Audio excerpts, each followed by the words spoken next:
we are looking at what they call a character study. Okay? Sometimes we'll just look at a person in the Bible and we'll just examine the life that we see in the Scriptures. And so I can't think of one perhaps more interesting, or at least up in the top 5 anyway, maybe, as the Apostle Peter. And so we've been looking at his life and his intersection with Jesus, how their lives intersected, and how he got himself into a school. He managed to get himself into a apostolic theological training school. Okay? And so now it's all about breaking the colts down so that you can build them up. Okay? So he's breaking him down so that they could gel as a body. So, interestingly, the one that's we're focused on now, and that seemed like Jesus seemed to be focused on, only because Peter kept putting himself front and center for that. It'd be like a student who sits in the front row, Sister Linda, and just begs for, to use as an example all the time. You know what I'm saying? So, kind of like that. Kept putting himself front and center for observation and, of course, for example. And so, but interestingly, the one who seemed to always misfire and not get it. Teacher? Oh, yes. Do you have an extra copy? I don't know. Yes, I do. Yes, I do. Oh, wait, no, I don't. No, I don't. I give my last one. Let's see. Hang on a second. Yeah. Lesson 2. Wait a minute. Oh, wait a second. No, this is it right here. I do have it. Oh, sweet. See, it was meant to be. Thank you.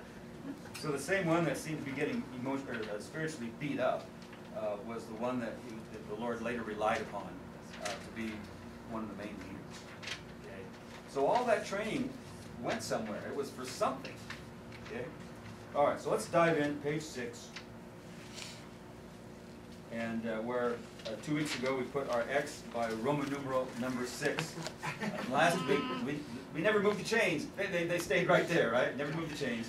But I will say this, that I think that we advanced the ball, we just didn't move the chains. Okay, I would like to think that, right? Okay. All right. So, Matthew 16, let's go there in our Bibles. Matthew 16, 21 through 26.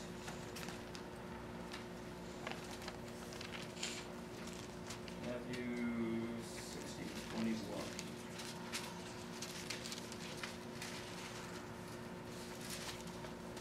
And Sister Linda, would you be so kind as to read verse 21 through 26 for us, nice and loud? Okay. From that time forth began Jesus to show unto his disciples how that he must go unto Jerusalem and suffer many things of the elders and of the chief priests and scribes, and be killed and be raised again the 3rd day. Then Peter took him and began to rebuke him, saying, Be it far from thee, Lord, this shall not be unto thee. But he turned and said unto Peter, Get thee behind me, Satan. Thou art an offense unto me, for thou savorest not the things that be of God, but those that be of men. Then said Jesus unto his disciples, If any man will come after me, let him deny himself and take up his cross and follow me. For whosoever will save his life shall lose it, and whosoever will lose his life for my sake shall find it. For what is a man profited, if he shall gain the whole world and lose his own soul? Or what shall a man give in exchange for his soul? Wow. Peter just got slapped, okay, in a loving way, okay, because the man obviously spoke without thinking. Have you ever spoke out without thinking? Okay. The only one honest enough to raise her hand. Unfortunately. Yes. Yes. I raised 2 hands for How that. many times we wish we could call back those words? What was that? Seemed like there was a show where, oh, I know it wasn't a show, it was Brian Regan, one of his routines. You blurt out something, and then you realize, and you try to reach out there and pull those words back in, you know. Can't do that. And I've heard it likened to a pillow filled with down feathers. Right? So you got this pillowcase filled with down feathers, just nice, mushy, soft goose feathers. Okay? And you go up on this high mountain, and in a fit of rage, I don't know, you have it in for pillows, or at least this pillow, in a fit of rage, you take a knife and you just slash that pillowcase, and then you begin to shake all, and feathers are just going everywhere. The wind, the breeze is catching them, they're scattering everywhere. And then you realize, what have I just done? I gotta go to sleep tonight. And I've just slashed my pillow. So, what are the chances of you getting all those feathers back? You can, okay? So that's like our words. And so, you know, the Bible has a lot to say about our words. It does, a lot to say about our words. Why is that? Because your words and my words don't just hover around us. You know, they don't just do us good or do us harm, you know. They go out and they find good or they're destructive. Okay. So no, you have to. Just a bit of a digression from that. But was it common practice to have the criminals carry their crosses as they were being crucified, or? That's what I hear. At least we know about Jesus having done that. Yeah, So I don't know if he was an exception or that was just the protocol, because they were the ones. It was a heavy cross, right? Mm-hmm. And if not the entire cross, at least the cross piece. Okay. At least that to carry it to their own place of execution. Interestingly, Vicki and I were watching. Sorry. We're watching Hitler and the Nazis, and I'm sure you've seen footage of this, where some of these camps, they would make them dig their own graves, and then they would massacre them and just plow them into graves, their own graves that they themselves had done.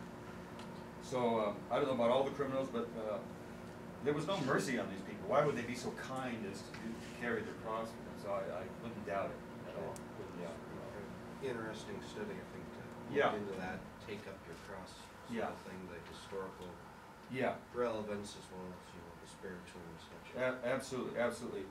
And so he's repositioning Peter's mindset and his thinking.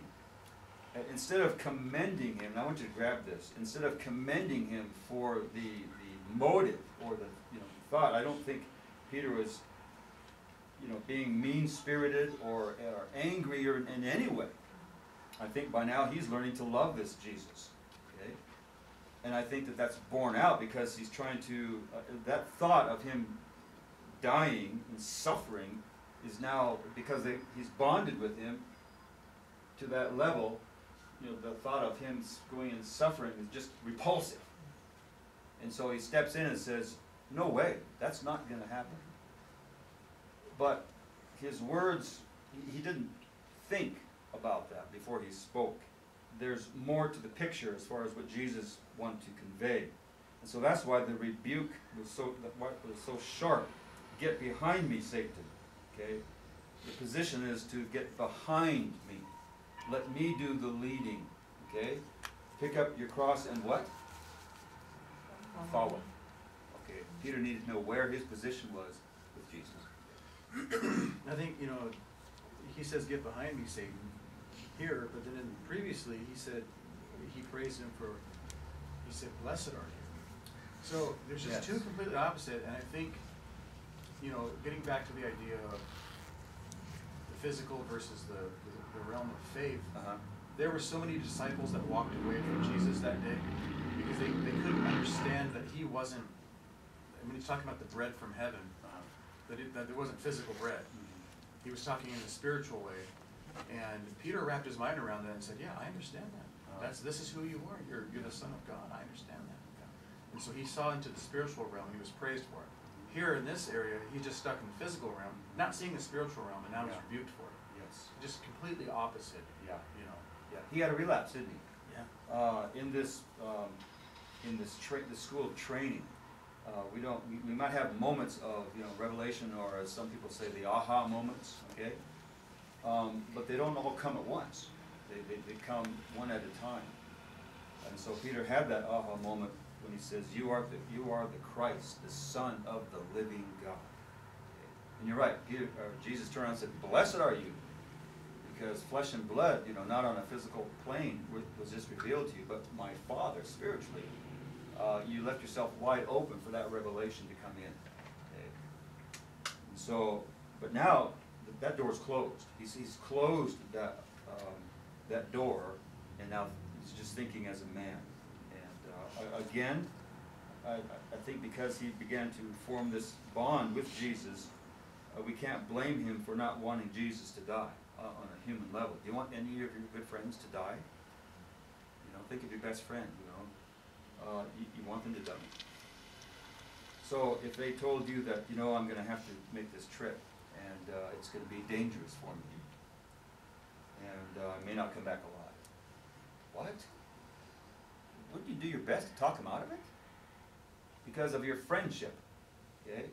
Well, so that's kind of what we have here, only we're not dealing with just an ordinary friend. We're dealing with Jesus, okay, and the whole mission and why he was sent. And so Jesus was not about to let the seed of, you know, humanism be, you know, planted into the minds of his disciples. So he quickly moved into squelch it. Okay, get behind me, Satan. You are an offense. That very mindset does not please me. It offends me because of my whole mission. Okay. Everyone's getting offended these days. I tell you what, that offends me. I'm offended.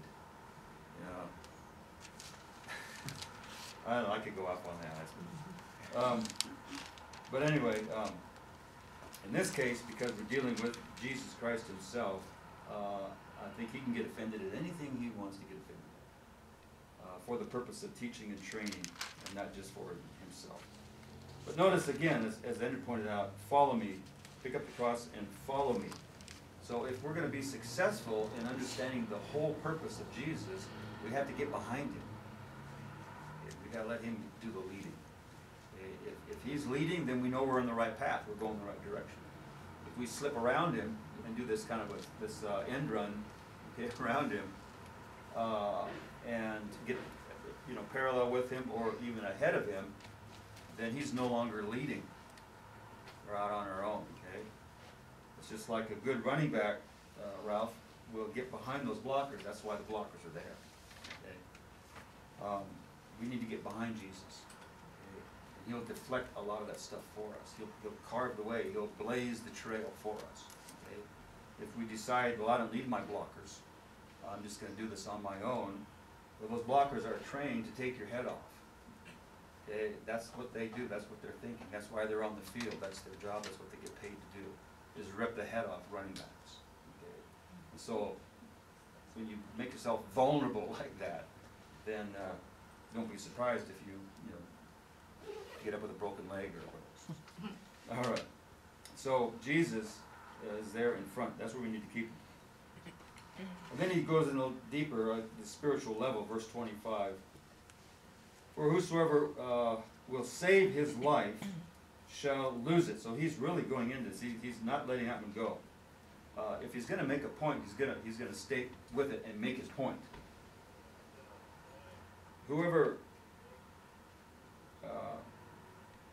does not take up his cross and follow me, for whosoever will save his life shall lose it. Now, what does he mean by that? Whoever will save his life will lose it. His eternal life. Okay? His soul concentrates on his daily life more than his spiritual. Okay? Okay? Yeah, because we're talking about picking up the cross. That's the daily walk with Jesus, carrying that cross, okay? So that's our day-to-day serving the Lord.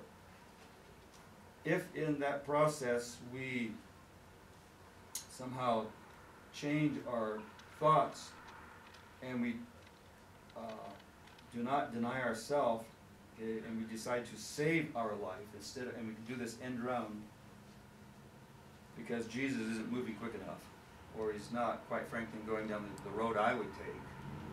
And so we decide to no longer follow. We say, well, I'm out of here. I'm going to save my own life. Okay. Well, okay, if you take a different course, you don't have his protection anymore. You don't have him deflecting what's coming at you. He's not your shield. You're not behind him. So best wishes. You save your life, you're going to end up losing it. That's why when you go on I've never been on one, never will on you, but I'll never scale a mountain. I'll never hook up with some group that likes to go up mountains. I just won't do that, okay? However, I'm, in my older age, I think I'm beginning to get a little more brave. And I told Vicki, I said, I asked her, I said, would you zip line? Oh yeah, I'd zip line. Well, I'm just now thinking I might. I might. Now, I wouldn't scale a mountain. I wouldn't get in, I wouldn't do parachuting. I wouldn't do any of that. I would, for sure, I would not do bungee jumping. No way. Zip lining's safe. You're But like, zip lining, you're in there. You got handles. I've watched them on that. Okay, it's point A to B. It's one tree to the next. Okay, and hopefully there's someone there to catch you. Okay, hopefully the brakes work. Okay, I think I might do that. I might zip line. Okay, so I'm not putting it on my list or anything. I'm just saying I might. I'm gonna find one. I was gonna say, it sounds like a church trip. I would love to do that. There's one over somewhere by Bozeman. Oh, I'm sure there is. You don't go flying, you actually walk yourself from tree to tree. So ziplining isn't just flinging. Oh, see, flying sounds funner. Yeah. I want speed. I don't walk it, I want to fly it. You know, if I walked it, I would look down. I go, oh, what have I gotten into? You know what I'm saying? Idaho or Washington too. There's one in Yeah. Switzer. Yeah. I'm not asking for places so that I go there. I'm just saying You I just gotta take might. us. So I'm just helping you. Yeah, we want to go with you though. Right, yeah. Oh, yeah, I gotta see this, yeah, So we can listen to you yell, no. yeah. Scream the whole way. Scream like a little girl all the way down, yeah. But whoever will save his life, that means I'm gonna reserve it and preserve it unto myself. I'm gonna call the shots. I'm gonna be in control. Okay, well, go ahead, but why would you turn in the leadership and wisdom of Jesus for your own? You're gonna lose it. Okay? He's talking about losing what you would have otherwise had you given your life over to Jesus, the reward for serving. Okay? You're gonna forfeit that. Okay. Rachel, you had your hand up. The common thing when you were explaining that was I, and Yeah. the first word I thought of was selfishness. You know, I mean, deciding you are better, you know, Yeah. and idolizing yourself in a Yes, way. yes, You know, there seems to be multiple sins included in that, yeah, you know? yeah, Who was it, Apostle Paul said, I die daily, yeah, you know? yeah, yeah. Well, I'm glad you brought that up because when you think about it, fill this in. What's right in the middle of that? Aye. Yeah, I Right? like that. Right? There it is, people. We're right smack dab in the middle of it. Right? All right, so, but, he says, whoever on the other hand decides to lose their life into his keeping for my sake. In other words, I may not have taken that road, I may not have gone at that speed, I may have made other choices, but for your sake, I hold back and I let you do the leading for your sake. That's trust. I may not agree with the mountain guide, but are you sure we should, take that course, that path? I mean, it's straight down, it's a cliff, but you have to, at some point, trust that he's the mountain guide. He's been up there in that path many, many, many times, has led many people other than yourself, and brought them back safely. So at some point, you have to trust that guy. Okay? And so it's kind of like when we went to our rafting. I don't like water. Okay? I'm afraid of water. And here I am in a raft, and I have to trust, and what was his name again? Our guy? Paul. Paul. We had Paul. Okay. I had to trust him. That he's been down that river many times. He knows all the bends and turns. He knows what the current is like when it's high or when it's low. And I saw those pictures that they took, and I noticed something. We're all freaking out and making these faces and afraid, and there he is. He's serious. He's not caught up in the moment. He's guiding the boat. He's got that paddle in the water in the right position, and he's serious. You ever notice that? Okay. He's keeping us safe. I noticed that. Okay. We're going, and we're having a good time, but he's keeping us safe. Right? So that's Jesus. Said, trust me on this. I will keep you safe, okay? And I will bring you into the city, and I'll put a robe on your back, and I'll put a crown on your head, and I'll put a white stone in your forehead, and I'll give you a brand new identity, a brand new name. Trust me. You've got to trust him on it, okay? So, especially someone who followed through and went to the cross in order that he could do that and deliver that for us, okay? So, so just the opposite. If you do this for my sake, trust me on this, then you will end up saving your life. Okay? Boy, just more people could believe this. I mean, believe it from the heart. Okay? All right. Okay. Well, let's look at our notes then. Thank you, little sister, for reading that passage. All right. Well, I've got to move this next. Okay. Okay. Shortly after the disciples' confession that Jesus was their long-awaited Messiah, Jesus began to share some rather disturbing news with them. It was disturbing because it didn't make any sense. Jesus was their Messiah King, the one whom Jehovah had promised to send to Israel to reestablish the Davidic throne in Zion. Why would God allow him to be killed? Didn't make sense. That's where you have to trust. A king can't rule his kingdom from the grave. Jesus explained to them that he would only be dead for 3 days and 3 nights. Afterward, his Father would raise him up from the dead. But none of this made any sense to the disciples, and thus they began to voice their disapproval. Simon Peter, as usual, spoke up the loudest, and, as usual, got taken to school on the matter. He began to rebuke Jesus because of what Jesus was telling them. Peter was clearly speaking out of presumptuousness and believing that he had a clearer picture of the Christ's mission, more so than did Jesus. Imagine that. Jesus was there to quickly set Simon back in his place as a disciple. Okay, not as the teacher, but as a disciple. One who was following Christ and who was in training to better understand God's will. Oops, did Peter forget that minor point for just a moment?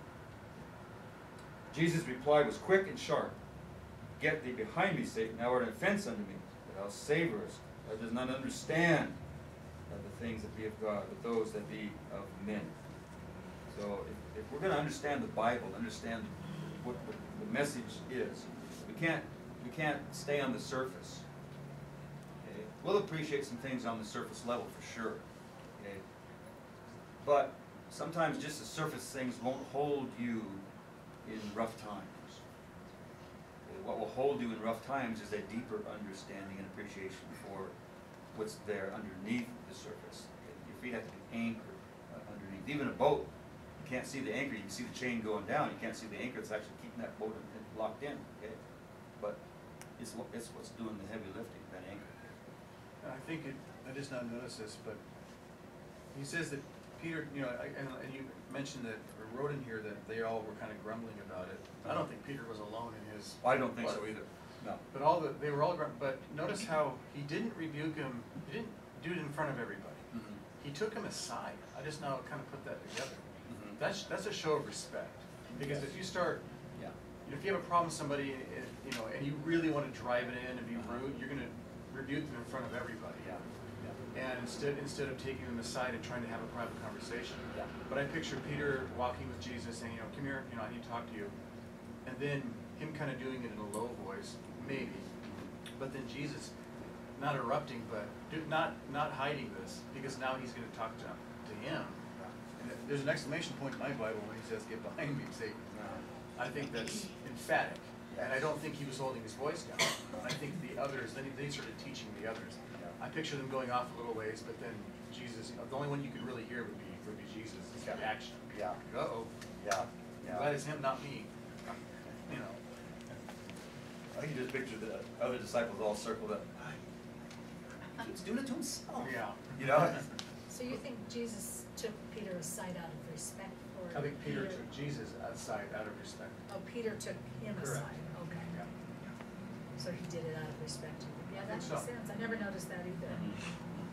And then they had this conversation a little more privately. Yeah. Now stop and think for just a moment what is taking place here. You will recall that this man, Peter, was minding his own business when Jesus came one day and called him to walk away from his family fishing business and follow him. Peter then began to follow, right? Then sometime afterward, Peter was promoted to the office of apostle. And after that, he was personally rescued by Jesus from drowning. Then while others were doubting or wondering just who this man was, Peter stood up and announced that this Jesus of Nazareth was indeed the promised Messiah of Israel. I would think that the last person Jesus would scold would be Peter, would you? I think it was during that same conversation where Jesus praised his answer, if you will. He says, and I'm gonna, you guys are gonna be sitting on 12 thrones, judging the 12 tribes of Israel. Yeah. So now there's a reward factor. Yes. And he's thinking, cool, you're gonna defeat Rome, this is all gonna be Yes. set up. And, Yeah. well, why would you die? Yeah. That doesn't make any sense. Yeah. And that brings me to this point. While we're in the learning mode, and realizing that there's so many lessons to learn, we need to be careful about, say, maybe misinterpreting any given lesson along the way. And maybe just instead of just jumping on board all four, just kind of take it in stride. Take it in stride, okay? And bring with it other lessons you've learned and mix them together. Mix the new one in with the old ones, okay? So that it begins to show a picture, a pattern. Rather than coming unglued over the one that's in front of you, realize it's not the only one. There's others before that, and there's others ahead of it. Okay, so just take it in stride. Just take it in stride. Okay, don't panic. Don't fall apart. Just realize that, it's like in school. I remember I didn't do very well in math, as some of you might know. And what I really dreaded was the semester quiz or the semester tests, because there was a lot of weight on that grade. I really dreaded it. But I realized that although that was important, the little pop quizzes and stuff along the way also were adding in. I needed to factor those in for a couple of reasons. Your grades on the pop quizzes are going to add up, okay, and to go against the weight of the grade on the final semester. Okay? But what's also important is not just the grade that you're getting on all the grades and all these pop quizzes, it's are you learning this along the way? Because if you are learning it along the way, and all these pop quizzes are taking a sample of your knowledge in that moment, it's really preparing you for the final semester test. Okay? If you're not getting it, you're going to dive bomb over here. Okay? So these quizzes are important. They measure what you know and what you don't know, and they reveal to you where you need to study. And so instead of panicking, just take it in stride. It's just another step of preparation for all of it. Okay? And so that's what he's trying to get his disciples to understand. Okay? All right, let's look at one more, F, and then I'll put my X at G. Okay?